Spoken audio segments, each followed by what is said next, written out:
Hello guys, selamat datang di channel gue. Terima kasih bagi kalian yang sudah sudi untuk mengklik video ini. Oke guys, jadi hari ini kita akan kembali membacakan cerita seram yang ada di Twitter. Cerita ini akhir-akhir ini, minggu-minggu ini sedang trending-trendingnya di Twitter dan di YouTube juga. Aku lihat banyak banget nih eh, kayak Raditya Dika, kayak Grite itu mereka membahas mengenai tweet yang dibuat oleh Valen Jacob zaman ini. Jadi Valen ini punya adik namanya Ara. Mereka berdua ini membuat tweet mengenai Lasmi kuntilanak merah yang menjagai adiknya yang jadi sebagai guardian angelnya lah, penjaga adiknya ini si Ara pada sejak tahun 2013 saat dia masih kuliah di Bandung. Jadi entah bagaimana kalau menurut yang udah gue tonton di videonya itu, kalau si Lasmi ini sebenarnya ada hubungan kekerabatan juga dengan si Valen ini sama si Ara. Jadi mungkin karena itulah si Lasmi ini menjaga si Ara dengan si Valen. Yang menurut gue yang menarik di sini masalahnya si Lasmi ini itu kuntilanak merah. Kalau yang gue tahu tuh ya, kalau yang misalnya kuntilanak merah itu kebanyakan itu mereka itu kuntilanaknya yang jahat banget gitu, karena mempunyai energi negatif yang sangat besar dan sering banget ngegangguin orang atau ngusilin orang gitu. Dan di sini kok kuntilanak merahnya jadi penjaga gitu, jadi baik banget gitu. Dan setelah gue tonton juga dan setelah gue baca juga tweetnya ini, ternyata menarik juga. Jadi si Lasmi ini, si kuntilanak merah ini ingin menceritakan perjalanan hidupnya dari dulu, yang dirinya itu dari manusia jadi kuntilanak merah. Pokoknya cukup menyedihkan deh. Gimana gimana dia jadi kuntilanak merah nanti akan kita ceritakan di sini, akan kita lihat di sini bagi kalian yang belum mengetahui atau membaca cerita atau treat dari Valen ini. Oke, tanpa berlama-lama akan kita mulai. Namun sebelum kita mulai video ini, ada baiknya bagi kalian yang belum like video ini, silahkan kalian like dulu. Kemudian jika kalian pengen dapetin video-video seram atau yang lagi viral atau video-video cerita misteri seperti ini, kalian bisa langsung subscribe di bawah, subscribe channel ini. Oke, jangan lupa. Lanjut.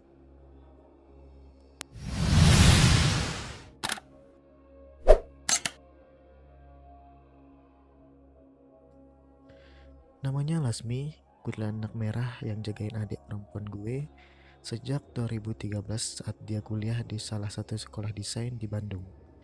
Lasmi masih tinggal di pohon mangga daerah Wastu Kencana. Jadi dulunya si Lasmi ini tinggal di pohon mangga dari dulu sampai sekarang pun si Lasmi ini masih tinggal di pohon mangga merah. A treat, foto di sebelah, foto dia saat masih hidup di sebelah kiri dan kanan foto sejak jadi Kunti sampai sekarang. Oke, kita lihat ini dia hasil tangannya, gambarannya si Ara, karena mungkin si Ara ini sekolahnya desain jadi cukup bisa menggambar juga. Ini gambarnya si Lasmi masih hidup, dan ini keadaannya si Lasmi waktu sudah jadi kuntilanak merah seperti ini. Saya mulutnya itu sampai lebar banget. Oke, lanjut. Gambar ini diambil barusan banget waktu kali ini gue memberanikan diri ngobrol bareng karena sosok aslinya serem gila. Orang yang bisa sawan bahkan sakit kalau lihat dia. Mediumnya adik gue atau si Ara itu, dan gue sendiri yang minta dia untuk buat masuk dan bercerita. Lasmi dulunya seorang sinden musik Sunda, suaminya Asep yang jadi pengiring. Mereka menikah muda di umur 12 tahun. Pada saat zaman penjajahan Belanda, sekitar 100 tahun yang lalu, mereka berdua bertemu di kebun teh, saling suka, lalu Asep meminang Lasmi, nikah dan kerja bersama. Gue sempat heran, mereka kok nikah pas umur masih belia banget. Tapi Lasmi bilang, emang zaman itu nikah di umur remaja, awal tuh lumrah. Mereka pasangan sederhana, mirip adik kakak. Pas cerita bagian ini, Lasmi ketawa genit, melengking. Bentar, gue ditegur sama si Lasmi, leher sebelah kanan gue pegel banget, sekarang sebat dulu. Jadi untuk kalian, mereka ini menceritakan treat ini sambil diceritakan langsung oleh si Lasminya. Jadi waktu Lasmi cerita, mereka catat di HP, kemudian mereka direvisi dulu sama si Lasmi. Lasmi, yang bagian ini boleh nggak sih ditampilin? Lasmi, bagian ini gimana, sensitif gak sih sama kamu? Jadi setelah oke sama si Lasmi, kayak ini apa? Kayak dosen pembimbing gitu ya. Kayak skripsian sama si kuntilanak kayak ini. Jadi setelah dianggap sip, baru nanti mereka langsung oke kan, langsung men-share cerita mengenai Lasmi ini. Oke, jadi si Valen mau sebat dulu, mau ngerokok dulu maksudnya. Oke, lanjut. Mereka menikah, menjalani hidup di rumah sederhana di daerah Lembang, dekat farmhouse. Mereka nyinden setiap kali ada kitan dan nikahan. Mereka paling seneng pas Belanda nyewa mereka buat meriahin pesta, karena dibayar cukup mahal, meski nggak menutupi kekejaman mereka. Foto Lasmi yang lebih jelas supaya kalian lebih mudah bayanginnya. Bibirnya robek sampai telinga, matanya bolong merah menyala, dan suara ketawanya melengking. Kalau dengar auto merinding. Ini sosok Lasmi yang sudah agak diperbagus lah gambarnya.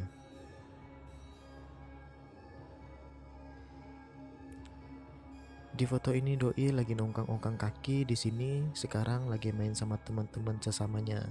Jurik, doyan kelayapan emang. Jadi di sini sebelum bercerita tadi si Lasmi nongkrong-nongkrong dulu. Memang semau hati sih sebenarnya. Lucu banget ya deh, mereka ini nunggu-nunggu moodnya si Lasmi juga. Si Lasmi lagi main sama temannya ditungguin, si Lasmi lagi nggak mood ditungguin. Jadi cukup sabar juga ya si Valen sama si Ara ini. Ini video pas kenalan tadi sama Lasmi lewat adik gua. Suara gue udah kayak Mama Dedeh versi nahan getar.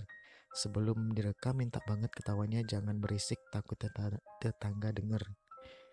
Singkat cerita, Lasmi sedih karena 5 tahun pernikahan gak kunjung dikaruniai anak. Dan ini jadi bahan gibah julid para tetangga.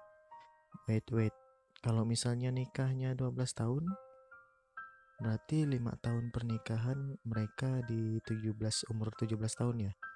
Gak tahu deh, kalau misalnya 12 tahun itu kayaknya memang udah ini sih, udah akil balik sih, udah bisa hamil sih kalau cewek. Kalau cowok mungkin bisa juga sih, mungkin di umur 10-an atau 9-an udah bisa deh. Oke, lanjut. Intermezzo aja. Jadi singkat cerita tadi Lasmi sedih karena 5 tahun pernikahan gak kunjung dikaruniai anak, dan ini jadi bahan gibah julid para tetangga. Biasa deh, zaman dulu julid. Si Lasmi teh kunaon, sumpah gue gak bisa bahasa Sunda. Jadi si Lasmi kenapa sampai sekarang gak punya anak, mandul kali ya. Mungkin itu julid-julitan tetangga. Lanjut. Gue beli rokok dulu ya, malam masih panjang. Lasmi udah balik nih ke sini, ada yang mau nitip salam.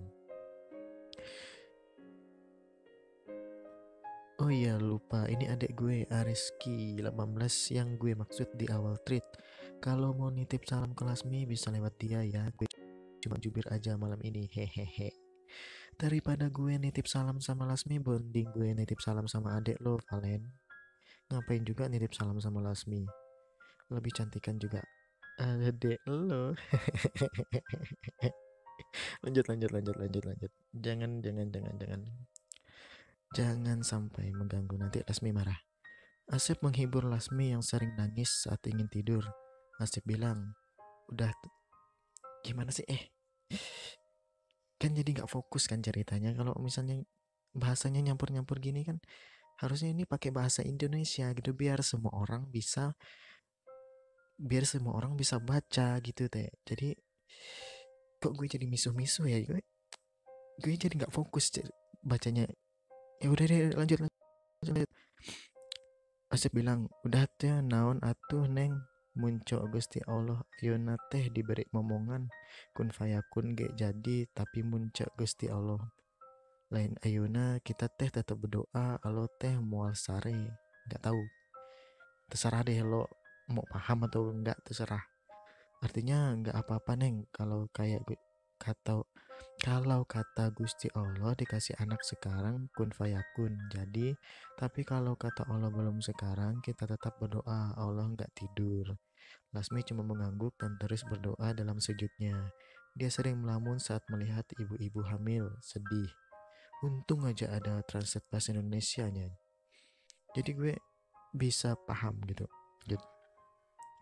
Lasmi kadang-kadang dengan sopan meminta izin ke ibu-ibu hamil yang dia temui di jalan untuk mengelus perutnya minta titip doa supaya Lasmi lekas berisi.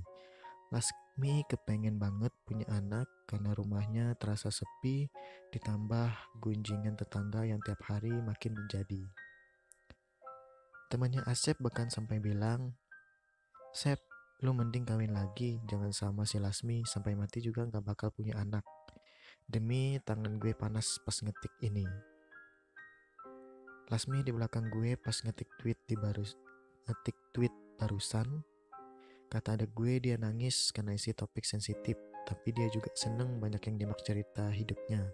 Baru kali ini katanya karena tiap mau curhat orang pada kabur terus. Jurik baperan. Ya iyalah, orang kabur, lo nampakin wujud aja orang pada ketakutan. Ini si Ara ini hebat gitu. Jadi mereka yang anak indigo ini biasa, jadi mereka nggak takut lagi. Makanya si Lasmi ini, kamu ini bisa cerita sama si Ara. Lanjut. Tapi Asep teh teguh cintanya sama Lasmi. Mereka terus bekerja, berdoa, dan berusaha menjalani hidup yang makin berat. Pernah satu kali saat selesai pentas di acara orang Belanda, Lasmi digoda salah satu londo yang tahu permasalahan mereka. Lasmi diajak, siapa tahu aja jadi. Jadi londo itu orang Belanda ya, orang Belanda londo. Tapi Lasmi tersenyum dan menolak. Dia balas lewat bahasa Belanda, terima kasih Tuan, tapi saya tidak akan pernah mengkhianati suami saya. Londo itu tertawa lalu menepuk pantat Lasmi sebelum berlalu. Lasmi tetap tersenyum dan menahan tangis. Dengarnya aja kesel. Memang biadab banget sih orang zaman dulu ya. Kalau sekarang mungkin udah masuk di pelecehan seksual itu nih. Insiden ini makin bikin Lasmi terpukul dan merasa dirinya nggak bisa jadi seorang ibu. Sepulangnya di rumah, tangis Lasmi meledak. Dia terus bertanya dalam hati, apakah benar aku tidak bisa punya anak? Asep memeluknya, menguatkannya, meminta Lasmi tenang, semua ada waktunya. Lanjut gak nih? Masih pada melek atau enggak? Oke, lanjut. Lasmi bilang, kalau kamu memang ingin punya anak, kamu boleh menikah lagi, terus gak apa-apa daripada keadaan terus begini, aku gak sanggup. Asep kaget mendengar kalimat itu terucap, dia memeluk Lasmi erat, membiarkan Lasmi malam ini menumpahkan kesedihannya. Bentar guys, ada gangguan dikit. Poci deket rumah adik gue yang namanya Arya penasaran. Ini rame-rame kenapa? Diusir dulu ya sebentar, suka resek nih soalnya. Gue juga jadi takut, gue lebih takut Poci ketimbang Kunti. Nih ilustrasinya pas lagi nongol siang-siang. Ilustrasi loh ini. pocong. Adeh, rasa ini Poci kudu di Lasmi yang ngusir baru dia cabut. Poci gabut dasar, si Lasmi jadi nyanyi kan tuh. Oke, lanjut. Setelah itu Lasmi semakin pendiam. Asep juga jadi ikutan sedih, gak tahu harus melakukan apa supaya Lasmi bisa bahagia. Ditambah Asep mulai sakit-sakitan karena sering kerja malam pulang pagi, rumah tangga mereka makin terasa dingin. Akhirnya tahunan mereka berumah tangga. Di tengah badai yang sedang melanda, Lasmi pun hamil. Dia hamil di tahun ke-10 pernikahan. Jadi umur 10 di umur 22 tahun lah ya. Tadi nikahnya 12 tahun, 10 tahun berarti 22 tahun. Awalnya Lasmi gak sadar, dia sering mual dan gampang capek. Lasmi pun menyampaikan kabar gembira ini ke Asep, doa mereka terkabul. Saat Lasmi cerita ini ke gue, dia ketawa girang banget. Kebayangkan suaranya malah bikin takut. Lasmi bilang pas itu dia cuma pengen segera melahirkan buah hatinya. Tetangganya pun berhenti berkomentar dan mengucapin selamat. Lasmi setiap saat mengusap perutnya bilang utun. Utun. Apa sih utun? Anak laki-laki kali ya utun. Asep pun lega dan bahagia meski sakitnya makin hari makin parah. Oh, ternyata si Asep sakit. Jadi di sini si Asep udah sakit ya. Ada nggak sih gue bacain kalau si Asep di awalnya itu tadi sakit? Jadi sini Asep sakit dan sakitnya itu makin parah. Dia ternyata juga kena sakit gula karena faktor keturunan. Namun anak kandung Smi seperti Lilin mulai keluarga kecil mereka. Mereka tetap bekerja tapi Asep meminta Lasmi istirahat aja di rumah. Jadi di umur 22 tahun si Asep ini udah kena gula darah ya. Cepat banget kena gula merah ya. Gula darah ya. Zaman-zaman dulu gue kira orang-orang zaman dulu sehat-sehat banget. Ternyata zaman dulu udah ada gula darah, udah ada diabetes rupanya.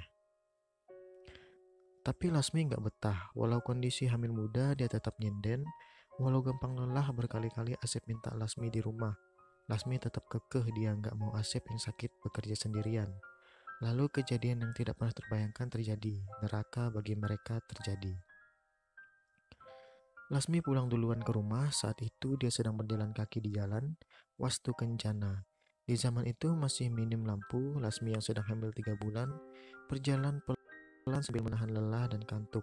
Kemudian sebuah mobil pengangkut tanpa lampu memadai tiba-tiba menerjangnya. Guys, kali ini gue hold dulu ya, mau izin lagi ke Lasmi. Pas cerita ini Lasmi nangis sampai si Ara, si cewek gue nyaris pingsan. Part ini sangat menyakitkan buat Lasmi. Pundak gue jadi pegel banget. Buat renggangin bulu kuduk, ini video Lasmi kedetek filter ganjen dan narsisnya kumat. Ini cewek gue. Cantik banget si Ara. Bukan si Lasmi ya.